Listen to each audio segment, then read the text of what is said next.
Hey guys, welcome to Manifesting Better. I'm back with another video and another topic that needs to be addressed. I also have an Instagram account. The link for that is in the description box below. Coaching is also available. The link for that too is in the description box below. Stop putting your specific person on a pedestal. Do this instead. That's the topic that we are going to be covering today.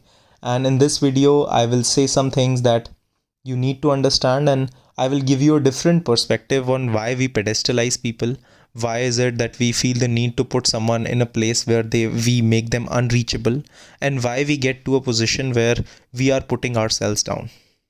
So first, getting into this, I will just like to tell you guys that a lot of what I will explain in this video is something I have explained in my self-concept course. So people ask me, my self-concept course is not one-on-one coaching. So I offer one-on-one coaching and I offer a self-concept course that's a self-help course. So one-on-one coaching is of course for your particular situation. Self-concept course is a self-help course that is dependent on you doing it by yourself. On the self-concept course, I will be soon making some changes, and of course I will be increasing the prices a little bit. For everyone who has my self-concept course already or who purchases it before that, the changes will be for free. But for people who are going to be purchasing later, I am going to be increasing the prices a bit. Alright, so now let's get into it. First, let's understand why we put people on a pedestal. We put people on a pedestal because of two reasons. One, because we have low self-esteem. So that's one reason, because in our mind, we have a low self-esteem, and that can be for any reason. That can be because in my past, I have had relationships where I was put down a lot. So maybe I have started to consider that relationships just aren't for me. Maybe in my past, I have had relationships where I got cheated on. And maybe because of that, I have self-esteem issues. Maybe in my childhood, I was not treated right and given the attention that I needed. It can be for any reason. That's one reason that we put people on a pedestal. The second reason that we put people on a pedestal is that when these people were a part of our life, or the feelings that we think that this person can give us, are feelings that we aren't able to have in our life yet. So for example, I yearn for the feeling of warmth, but in this moment, I don't have it yet. And when this person came close to me, I allowed myself to feel warmth. So in my mind, do you see how I connected the feeling of feeling warmth with this person being here? So I pedestalized him or her because I thought that he or she is the only way that I can get that feeling of warmth. Right? So that is one of the reasons why we pedestalize people, because we put them in a particular category and we put them in a place where we think that they are the solution to our emotional problems. Now, everyone has a belief system. Me, you, every person in this world has a belief system, and based on that belief system, we have a self-image, right? So this is something that again, I have covered in my self-concept course, but I have a lot of posts about this already on my YouTube channel too. So please scroll through that. You will understand, because I talk a lot about self-concept. But self-image is basically how I view myself. And how I view myself is how I will perceive life. How I will perceive life is basically how I will act, and basically how my boundaries would be. So let me just give you an example. Let's say I believe that I am someone who is I am someone who's a prize. Then if in my mind I believe I'm the prize, then what I would do is I would perceive things in that manner. So moving forward, things that I will assume will be in a manner where I will perceive that yes, I am the prize in this situation. If I will perceive that way, then I will act that way too. Maybe moving forward in my life, the way that I will act will be in accordance to the way that I perceive myself. And my boundaries would be according to that too. So that is what creates my self-image. Self-image is how I see myself.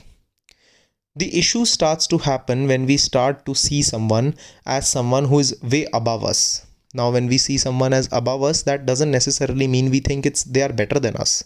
We just think that they are a little bit outside of my manifestation zone, which means that I start to think that maybe it's a little bit difficult to achieve a relationship with them. And that is how we pedestalize people, because in our mind, we have given them a specific status and we think that that is the only, so we demean ourselves and we put them on a place where it just doesn't work out.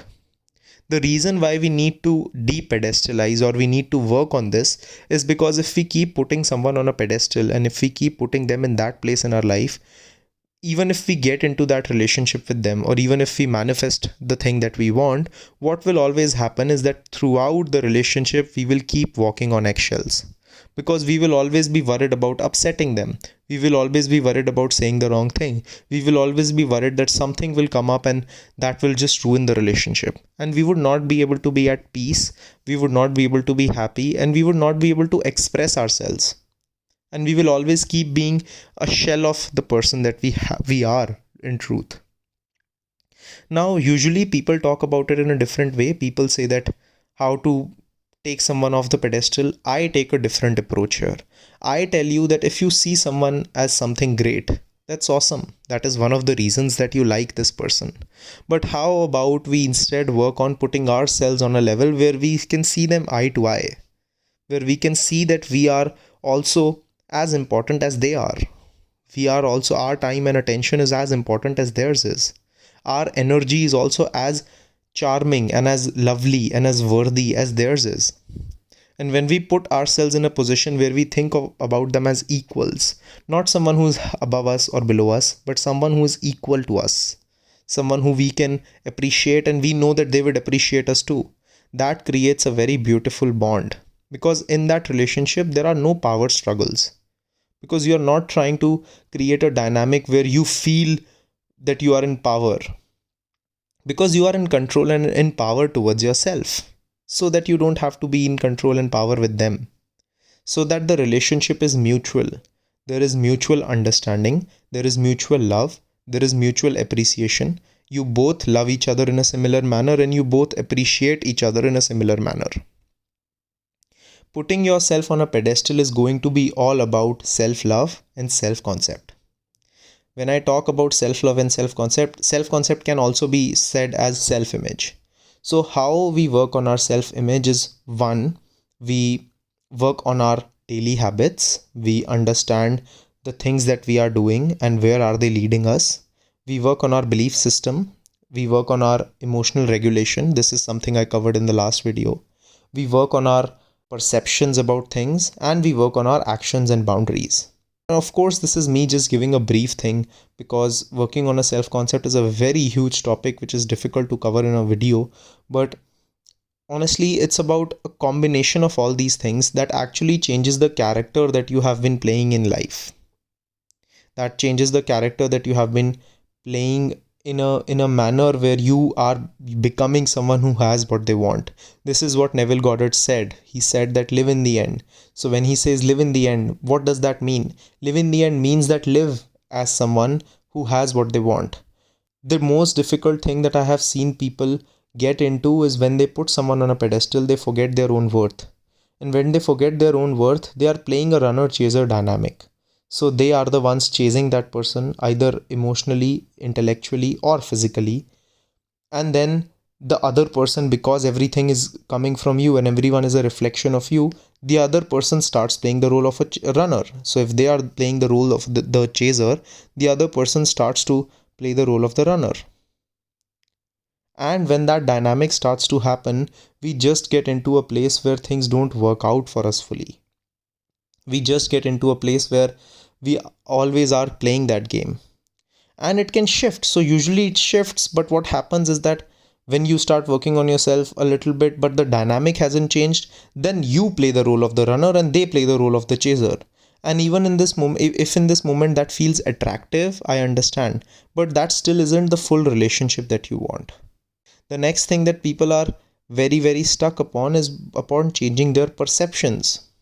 Let me give you an example. If in my mind I believe I'm good enough, and let's say someone texts me and I text them back and they don't text me for a day. In my mind, because I am working from a particular mindset, I won't be perceiving that as a bad thing. I won't be taking that as a personal attack to myself. But someone who is not coming from a good self-concept will. So what will happen is, if I'm not working on my perception, is I will keep affirming. But when it comes to changing my perception, I don't do that. And because I'm not changing my perception, my life keeps being the same way. And it will feel very frustrating, because I'm trying to change my mindset through affirmations. But when things happen, my perception is still the same. My actions are still the same. My boundaries are still the same. You need to understand that you deserve more. You need to understand what you bring to the table. And you need to act accordingly. If I was right now manifesting a specific person, my perspective would be that, hey, I know I'm awesome. I know what I bring to the table and I know what I offer. And any person would be lucky to be with me. If this person wants to be with me, if this person wants to share my energy, then they will have to show up in a way in my life which is respectful, which is healthy, and which is giving me the full commitment that I want. I don't need to settle for anything less. I don't need to take breadcrumbs and I don't need to become a doormat in order to manifest a person in my life. Because is that really the story that I want to tell my children? That, hey, you know what, I manifested your mom. I chased her into oblivion and then she finally decided to say yes to me once. And I still am unable to express my emotions in front of her because I always fear that she will leave me. No, right? I know you deserve more. You just need to start acting like it. I will see you guys in the next video. Please have a good one. Click the like button if you liked the video. Subscribe and turn the notifications on for more such content. Comment down your video suggestions and I will see you guys in the next one.